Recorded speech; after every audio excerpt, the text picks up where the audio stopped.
पे जिस बिल्डिंग के ऊपर गिरी है वो डॉक्टर्स का हॉस्टल है।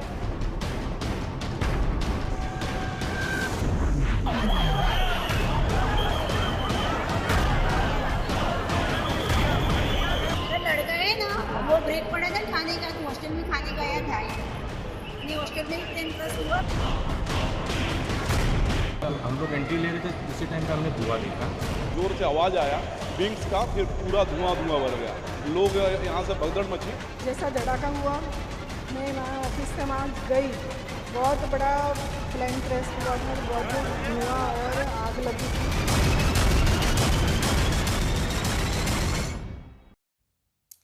नमस्कार, मैं हूं अंजना ओम कश्यप। आज देश के लिए एक दुख भरा दिन है। अहमदाबाद से लंदन के गैटविक एयरपोर्ट के लिए उड़े एक विमान की यात्रा न सिर्फ अधूरी रही, बल्कि अपने साथ कई आशंकाओं को घेर चुकी है। अहमदाबाद एयरपोर्ट से 242 यात्रियों के साथ उड़ान भरने वाला एयर इंडिया का बोइंग 787 सिर्फ 5 मिनट में क्रैश हो गया। हादसा सिर्फ उन लोगों के साथ नहीं हुआ है जो विमान के यात्री थे, बल्कि एयर इंडिया की फ्लाइट नंबर AI-171 का क्रैश एक डॉक्टर्स हॉस्टल में हुआ है। विमान का एक हिस्सा हॉस्टल बिल्डिंग में घुस गया। जो यात्री विमान में सवार थे उनमें गुजरात के पूर्व मुख्यमंत्री विजय रूपाणी भी थे। क्या हुआ क्या नहीं मैं अभी कंफर्म नहीं कर सकती, लेकिन जो कुछ हुआ है और जो तस्वीरें गवाही दे रही हैं वो रोंगटे खड़े कर देने वाला है। अभी तक किन वजहों से ये विमान क्रैश हुआ उसके बारे में कुछ नहीं कहा जा सकता, लेकिन ये तस्वीरें एक बड़ी तबाही की गवाही दे रही हैं। आज हल्ला बोल इसी पर करेंगे कि हाल फिलहाल का ये सबसे बड़ा विमान हादसा आखिर कैसे हुआ, लेकिन बहस शुरू करूं उससे पहले ये रिपोर्ट।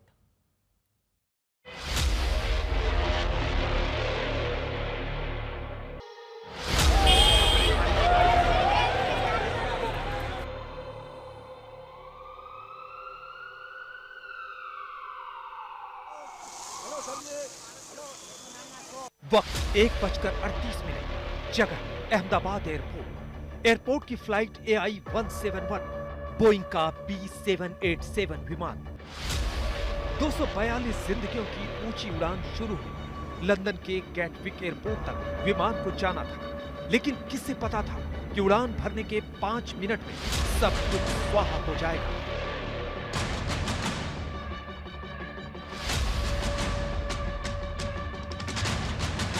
अहमदाबाद में 1:40 को एयर इंडिया की फ्लाइट जो है उसने 1:38 को उड़ान भरी थी, जो कि क्रैश हुई है। पीछे की तरफ की तस्वीरें आप देख पा रहे हैं। रेस्क्यू ऑपरेशन जो है वो तेजी से चलाया जा रहा है। जेसीबी मशीन के माध्यम से जो भी दीवार यहाँ पे तोड़ने की जरूरत पड़ रही है उसे तोड़ा जा रहा है, क्योंकि सबसे पहली प्राथमिकता यही है कि प्लेन में जो 242 लोग सवार थे, अगर उसमें से कोई भी जख्मी है तो उसे तुरंत ही निकाल कर उनका रेस्क्यू किया जाए। फिलहाल आप फायर ब्रिगेड की जो टुकड़ी है उसे भी देख पा रहे हैं। पानी छांट कर जो भी आग लगी है उसे बुझाने की जो कोशिश है वो यहाँ पे की जा रही है। मेरे आसपास की तरफ की तस्वीरें आपको दिखाऊंगा। एयर इंडिया का ये प्लेन था और लंदन के लगभग 240 मुसाफिर इसमें शामिल थे। और आप देख पा रहे हैं जो भी स्पेयर पार्ट्स हैं, प्लेन जब क्रैश हुआ तो प्लेन के जो भी अलग अलग हिस्से हैं वो यहाँ पर टूट के गिरे हुए हैं। एयर इंडिया के इस विमान को 8,200 घंटों का फ्लाइट एक्सपीरियंस रखने वाले कैप्टन सुमित सभरवाल उड़ा रहे थे। विमान के फर्स्ट फ्लाइट ऑफिसर थे क्लाइव कुंदर, जिन्हें 1100 घंटों का फ्लाइट एक्सपीरियंस था। 10 केबिन क्रू और 232 यात्रियों के साथ उड़े विमान ने टेक ऑफ करते ही मेडे कॉल दी, लेकिन फिर ATC के साथ विमान का कोई संपर्क नहीं हो सका। विमान अहमदाबाद एयरपोर्ट के बाहर मेघनी नगर इलाके में एक डॉक्टर्स हॉस्टल पर गिरा। मेरा लड़का है ना, वो ब्रेक पड़ा था खाने का, तो हॉस्टल में खाने गया था।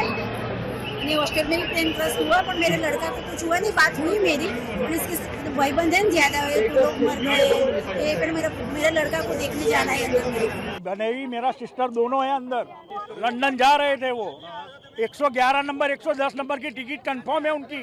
जोर से आवाज़ आया विंग्स का, फिर पूरा धुआं भर गया, लोग यहाँ से भगदड़ मची। जैसा धड़ाका हुआ मैं वहाँ ऑफिस से वहाँ गई, बहुत बड़ा प्लेन क्रैश हुआ था, तो बहुत धुआं और आग लगी थी। विमान में गुजरात के पूर्व मुख्यमंत्री विजय रूपाणी भी एक यात्री थे। विमान में उनका सीट नंबर था 2D। एयर इंडिया के इस विमान में 169 भारतीय, 53 ब्रिटिश नागरिक, 1 कनाडाई और 7 पुर्तगाल के नागरिक सवार हुए थे। एयर इंडिया का AI 171 जो अहमदाबाद से लंदन जाने वाला जो फ्लाइट था वो क्रैश हो गया है। उसमें कुल 242 लोग थे। मुझे लगता है कि प्रायोरिटी हमारी यही है कि जो वहाँ पे लोग फंसे हैं, जो लोग अभी वहाँ पे इंजर्ड है, उनको बाहर निकालना है। उनको वहाँ से बोर्डिंग पास पे तो नाम था, लेकिन देखते हैं अभी क्या होगा। एयर इंडिया के विमान में हुए हादसे के बाद रेस्क्यू और बचाव का काम NDRF की 3 कंपनियों समेत कई एजेंसियों के जिम्मे है। प्रधानमंत्री नरेंद्र मोदी ने हादसे पर दुख जताया है और विमानन मंत्री राममोहन नायडू से संपर्क में है। गृह मंत्री अमित शाह ने भी नायडू से बात की है। बोइंग B787 एयरक्राफ्ट के इस हादसे से न सिर्फ भारत में बल्कि दुनिया में हड़कंप मच गया है। लंदन एयरपोर्ट अथॉरिटी, वहां के मेयर समेत दुनिया भर से प्रतिक्रियाएं आ रही हैं। बोइंग विमान से इतना बड़ा हादसा हाल के वर्षों में नहीं हुआ है। क्या हुआ, क्यों हुआ, कैसे हुआ, ये तो सब जांच में सामने आएगा। लेकिन बेशक ये एक ऐसी ट्रेजेडी है जिसे विमानन इतिहास के काले पन्नों में लिखा जाएगा।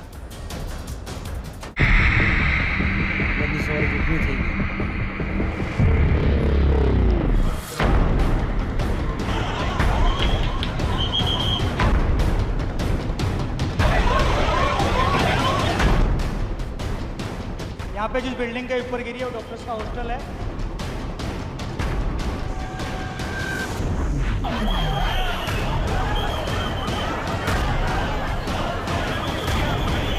लड़का है ना, वो ब्रेक पड़ा था खाने का, तो हॉस्टल में खाने गया था ही, हॉस्टल में भी प्लेन क्रैश हुआ। हम लोग एंट्री ले रहे थे, उसी टाइम पे हमने धुआं देखा। जोर से आवाज़ आया विंग्स का, फिर पूरा धुआं भर गया। लोग यहाँ से भगदड़ मची। जैसा धड़ाका हुआ, मैं वहाँ ऑफिस से वहाँ गई, बहुत बड़ा प्लेन क्रैश हुआ था, बहुत धुआं और आग लगी थी। इसी खबर पर हमारे साथ कई खास मेहमान जुड़ रहे हैं। एयर मार्शल संजीव कपूर साहब, जो कि पूर्व DG इंडियन एयरफोर्स के रह चुके हैं। एयर कॉमोडोर BS सिवात साहब, पूर्व DG एविएशन सेफ्टी के। Group captain MJ Augustine Vinod हमारे साथ जुड़ रहे हैं। एयर वाइस मार्शल लगातार हमारे साथ PK श्रीवास्तव जी बने हुए हैं, पूर्व एयरफोर्स ऑफिसर हैं। और सर आप भी हमारे साथ लगातार बने हुए हैं, जिनसे हम चर्चा को जारी रख रहे हैं, आगे ले जा रहे हैं। इससे पहले कि हम चर्चा की शुरुआत करें, सबसे पहले अपने रिपोर्टर्स के पास एक बार चलना चाहते हैं। जो हमारे तमाम सहयोगी हमारे साथ हैं, वो अतुल हमारे साथ जुड़े हैं। अतुल, अभी तक सबसे बड़ी आशंका यही थी जो कि CP अहमदाबाद ने जाहिर की अपनी बात से, कि किसी के भी बचे होने की आशंका उनको नहीं लग रही है। लेकिन अब सवाल उस हॉस्टल का है जहां पर आप, मुझे लगता है आप पहुंच गए हैं। यहां पर ये डॉक्टर्स नर्सेस का हॉस्टल का मेस का फ्लोर था। ये वही स्टूडेंट्स हैं जो BJ मेडिकल कॉलेज में पढ़ते हैं, जो कि हॉस्पिटल के कैंपस में है, लेकिन ये उनका हॉस्टल और मेस यहां पर था। यहां पर क्या हुआ है, तस्वीर दिखाइए और वहां से बताइए हमारे दर्शकों को। देखिए, मैं हॉस्टल में ज़रूर हूँ, लेकिन यहाँ पे फ़िलहाल सारे जो रूम हैं वो बंद हैं और यहाँ पे प्लेन नहीं टकराया है। जिस इलाके में प्लेन जाके टकराया है वहाँ पे नेटवर्क नहीं आ रहा है, जिसकी वजह से फ़िलहाल नेटवर्क मिल पाए। मैं ऐसी जगह पे फ़िलहाल मेरी मौजूदगी है।